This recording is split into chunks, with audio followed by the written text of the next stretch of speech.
Assalamualaikum warahmatullahi wabarakatuh. Sampurasun. Paralun anu kasuhun meninggalih nu dipamrih ajirih kapihatur kahiyang rumuhun hiyang murbeng alam. Gusti nu Maha Suci, Pangeran nu Maha Kawasa nu nyiptakeun ieu alam. Alam Sunda papasangan, alam berang, alam peting, alam hideung, alam bodas, alam bihari, alam kiwari jeung alam poe isuk. Mugia rundayan ieu lemu rahayu kotana Raharja Jawa Barat istimewa. Yang saya hormati Wakil Gubernur Provinsi Jawa Barat, Bapak Ketua DPRD Provinsi Jawa Barat, para Wakil Ketua hadir lengkap, ada Pak Iswara, memahami 3 bahasa, bahasa Inggris, bahasa Betawi, dan bahasa Sunda. Ada Pak Iwan, memahami 3 bahasa, bahasa Inggris, bahasa Sunda, dan bahasa Indonesia.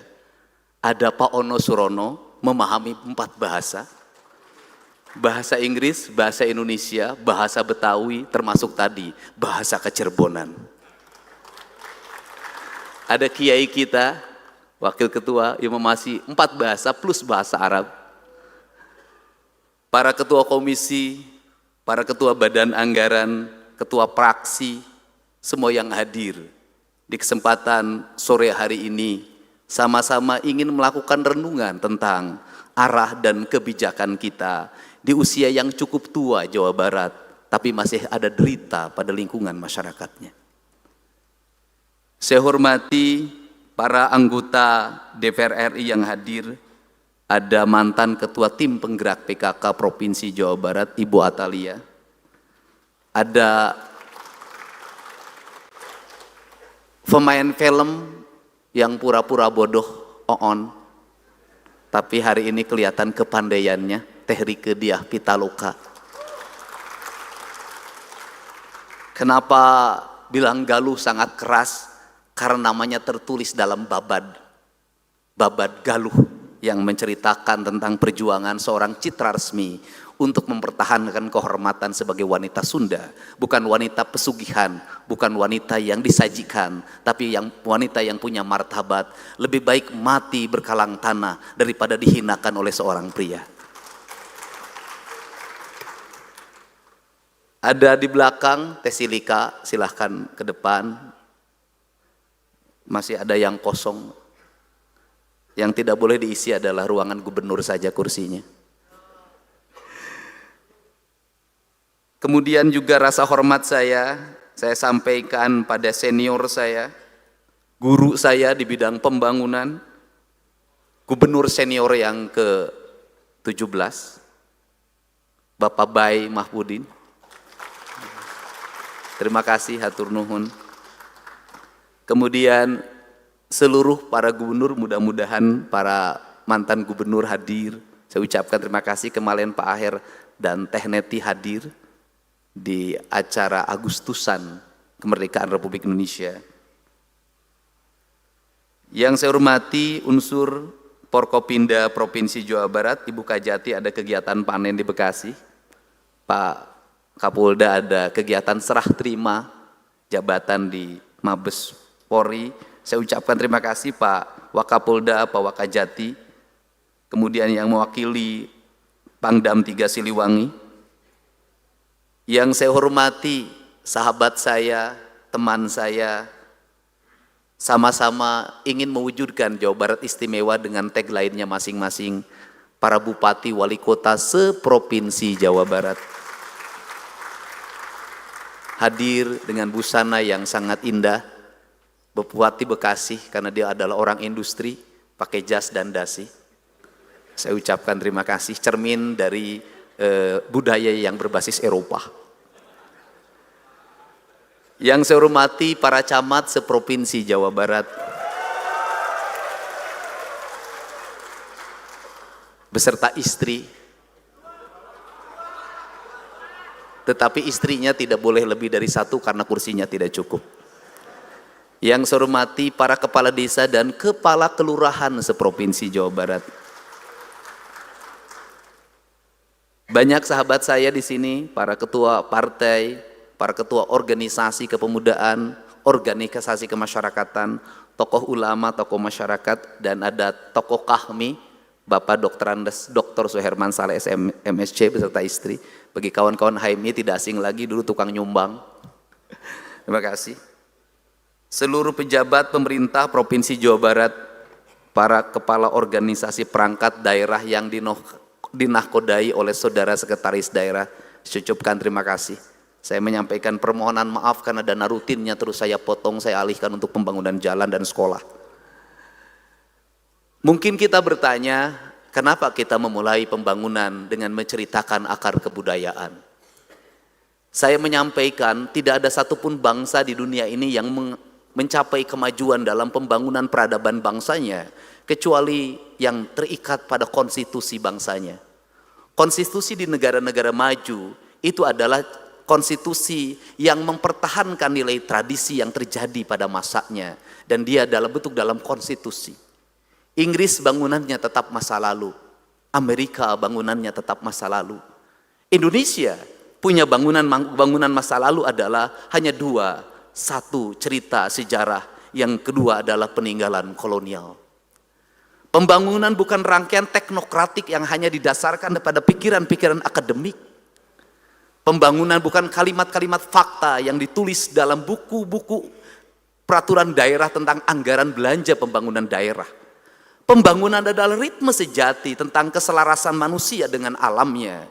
Keselarasan manusia dengan tanah, air, udara, dan mataharinya adalah ritme indah yang dimana kita diberikan alam yang indah bernama tanah Jawa Barat, tanah Sunda, punya gunung yang nungajentul, punya air yang mengalir, punya sawah yang terhampar, punya lautan dan samudra yang sangat luas. Seluruh tata nilai itu ada dalam naskah Sanghyang Siksa Kandang yang menceritakan tentang tata ruang yang disebut dengan gunung kudu awian, lengkop kudu balongan, lebak kudu sawahan yang disebut dengan tritang tu dibuana. Sanghyang Siksa Kandang menceritakan tentang civil society, yaitu trias politika, Rama, Resi, dan Prabu. Seluruh nilai-nilai itu kita tinggalkan, seolah kita akan menggapai masa depan, seolah kita adalah kaum akademik yang tidak perlu catatan masa lalu, seolah kita akan pergi ke depan dengan hanya menggunakan buku kesepakatan kita yang kita bangun dalam narasi-narasi politik. Tetapi kita lupa ternyata 80 tahun Jawa Barat terbangun, ternyata seluruh rangkaian itu tidak menjadi fakta. Kenapa? Kemiskinan masih menganga, jalan hancur di mana-mana. Hari ini kita punya derita seorang anak bernama berumur 3 tahun, berasal dari Kabupaten Sukabumi, pada sebuah kampung terpencil, ibunya ODGJ, bapaknya mengalami TBC, anak itu tiap hari di kolong, dia meninggal di rumah sakit dalam keadaan seluruh cacing-cacing keluar dari mulut dan hidungnya. Betapa kita gagap dan betapa kita lalai. Kenapa? Perangkat birokrasi yang tersusun sampai tingkat RT ternyata tidak bisa membangun empati. Kenapa? Manusia tidak terbangun dalam nalar dan rasa. Semua orang bicara anggaran, semua orang bicara keuangan. Dia lupa bahwa di balik anggaran ada rasa dan cinta yang bisa mengadakan yang ada, mentiadakan yang tiada. Kerangka itu adalah koreksi diri.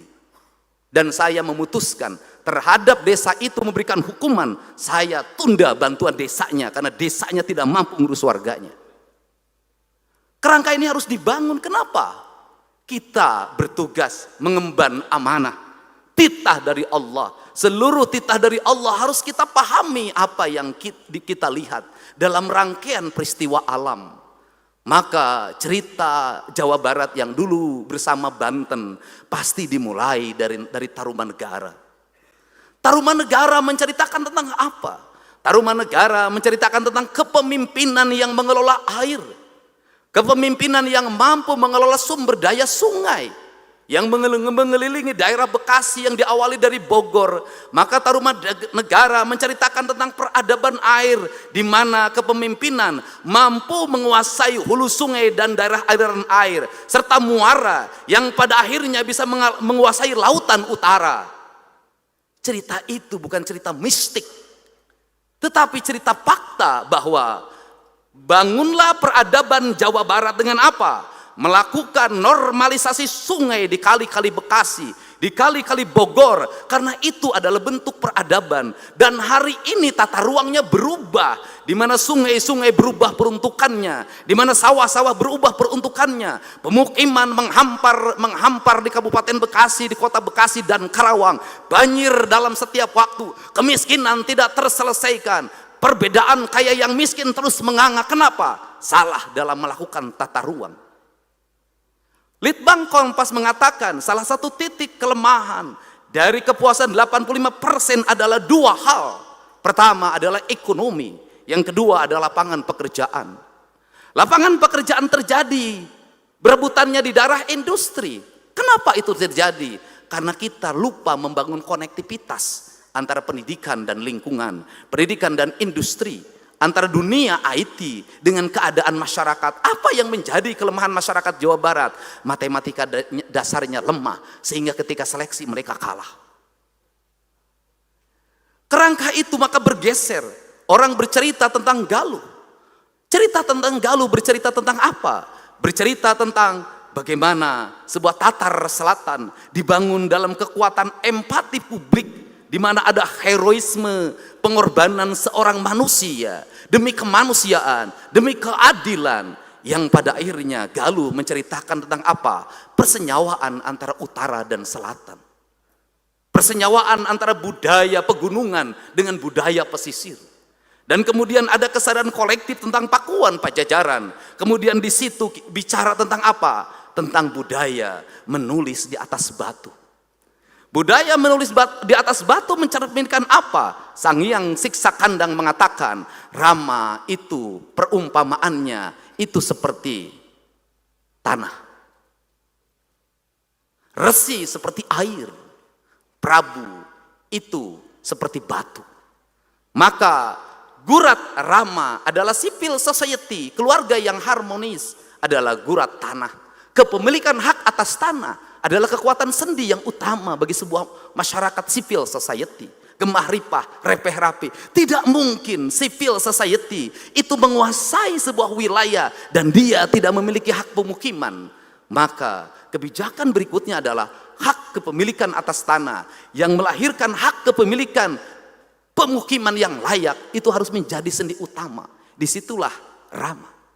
Resi adalah lambang dari guru, dosen, maka dia punya karakternya air, dia jernih, dia menenangkan, kemudian dia mensucikan. Seluruh rangkaian itu ada dalam piranti-piranti independensi pendidikan, independensi yang harus dibangun, di mana guru tidak boleh berpihak pada apapun, maka guru berpihak pada satu, kebenaran yang objektif.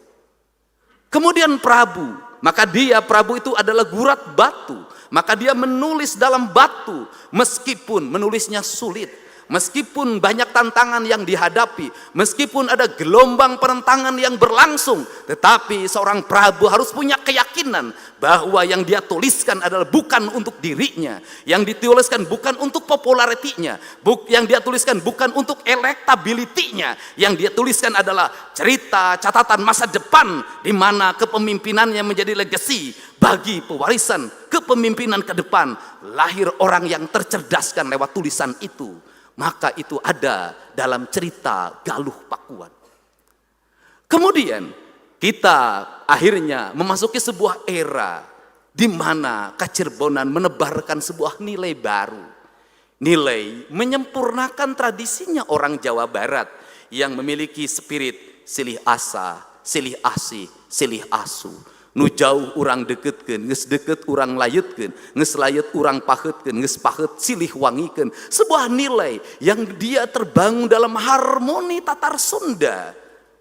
Tetapi ada nilai syar'i yang harus disempurnakan.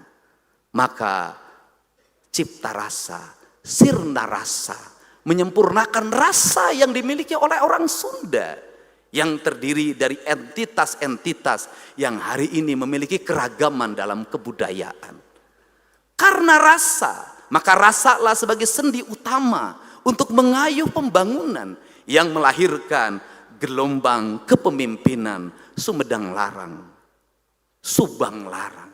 Sebuah nilai yang kita memasuki era POC, kita memasuki era kemerdekaan, maka sintesanya adalah pembangunan tidak bisa didasarkan hanya pada pikiran teknokratik.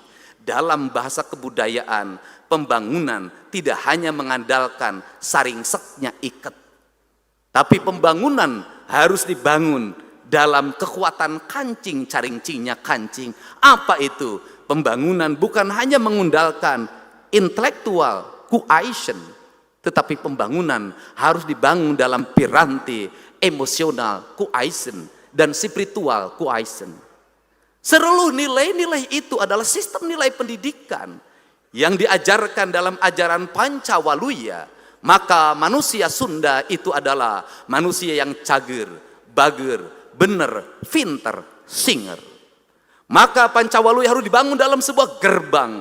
Maka hari ini pemerintah Provinsi Jawa Barat mengedepankan sebelum masuk ke Pancawaluya, maka kita harus masuk ke wilayah gerbang Pancawaluya. Maka gerbang itu bertujuan mengantarkan sebuah nilai ajaran yang pada akhirnya manusia Sunda, manusia Jawa Barat itu apa? Kaluhur sirungan, kahandap akaran. Kerangka inilah pijakan pembangunan yang kita tata. Pembangunan harus mampu melahirkan sirung, yaitu tumbuhnya benih-benih baru, tumbuhnya bunga baru, tumbuhnya buah baru, melahirkan metamorfosis ke depan. Itu yang disebut dengan kiwari, bihari, jeung poe isu. Maka sains adalah pendekatan, maka teknokratik adalah pendekatan, maka teknologi adalah pendekatan. Tetapi seluruh pendekatan itu akan mengalami perubahan dalam setiap waktu. Maka orang Sunda mengatakan, mi indung ka waktu, mi bapa ka zaman, pindah cai, pindah tampian. Kerangka ini tidak bisa berjalan kalau apa? Kalau kahandap teu akaran. Karena kahandap teu akaran, maka pembangunan kita harus menginjak bumi. Tidak penting dipuji orang, tidak penting bagus dalam tayangan, tidak penting reka-reka gambar dibuat-buat di media sosial, tidak penting. Yang harus kita ceritakan adalah fakta yang sebenarnya, bukan pembangunan kamuflatif. Kalau pendidikan dasar di kita masih bermasalah, katakan bermasalah. Kalau masih ada anak SMP yang tidak bisa baca tulis, katakan itu terjadi. Kalau ada kematian ibu yang melahirkan, kematian anak, katakan itu terjadi. Kalau masih HIV-nya meningkat, katakan itu terjadi. Untuk apa? Agar kita bisa meraih sintesa. Maka seiring dengan perkembangan media sosial, di mana rakyat Jawa Barat hari ini mengenal TikTok, hari ini kita bisa melihat fakta. Setiap hari rakyat bercerita apa? Bercerita tentang air bersih yang sulit didapatkan. Bercerita tentang apa? Gedung-gedung sekolah yang mau roboh tanpa toilet. Bercerita tentang apa? Jalan-jalan pemukiman yang rusak. Jembatan-jembatan yang mau roboh. Anak-anak menyeberang sungai Citarum menggunakan rakit. Anak-anak bergelantungan di kawat-kawat pengikat di Garut dan di Sukabumi hanya untuk sekolah. Itu cerita fakta kita. Dan seluruh fakta itu lahir lewat apa? Kesadaran publik warga untuk menceritakan apa yang terjadi di tanah Jawa Barat ini. Untuk itu, demokrasi yang dibuka, media sosial yang terbuka, harus melahirkan apa? Harus melahirkan pemimpin yang peka. Harus melahirkan apa? Birokrat yang dia sidik sakti, indra waspada. Apa itu? Harus melahirkan birokrat panca sampurna. Celikna ngadangu, irungna ngangse, panona awas, letahna ngucap, hatena ikhlas. Maka konektivitas para birokrat untuk melihat perkembangan yang terjadi di jagat media sosial adalah kepekaan untuk membaca situasi. Para kepala desa harus membuka ruang rumahnya untuk dikunjungi warga dalam setiap waktu.